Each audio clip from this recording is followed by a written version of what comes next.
მცხეთა იუნესკოს ძეგლთა სიაში რჩება ისტორიულ ქალაქს, რომელიც 2009 წელს მსოფლიო მემკვიდრეობის ძირითადი ნუსხიდან საფრთხის შემცველ ობიექტთა სიაში გადაიტანეს და საკმაოდ აქტიურად საუბრობდნენ, რომ შესაძლოა სიიდან საერთოდ ამოიღოთ ისევ ძირითად ნუსხაში აბრუნებენ. საბოლოო გადაწყვეტილებას მიიღებენ 2016 წელს. ეს იქნება დამოკიდებული იმაზე, თუ რამდენად კარგად შეესრულებს ქართული მხარე გაეროს საერთაშორისო ორგანიზაციების რეკომენდაციას. იუნესკოს მსოფლიო მემკვიდრეობის კომიტეტის 39 სესიაზე ექსპერტებმა თქვეს, რომ არის პროგრესი. უაღრესად პოზიტიურად იყო შეფასებული ის პროგრესი, რომელსაც საქართველოს მიაღწია მცხეთასთან მიმართებაში.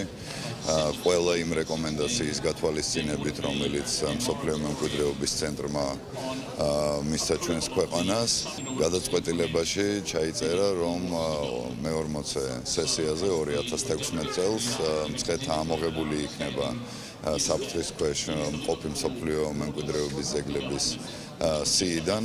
სესია მსოფლიო კულტურული მემკვიდრეობის ცენტრის ძალიან მნიშვნელოვანი და პოზიტიური იყო ჩვენთვის, ვინაიდან მინისტრმა წარადგინა მთელი ის ინფორმაცია, რასაც ამ ბოლო პერიოდის განმავლობაში სახელმწიფო ახორციელებს მცხეთასთან მიმართებაში და მოსმენილი იქნა და ძალიან ადეკვატურად და სწორედ იყო შეფასებული ჩვენი ქმედებები.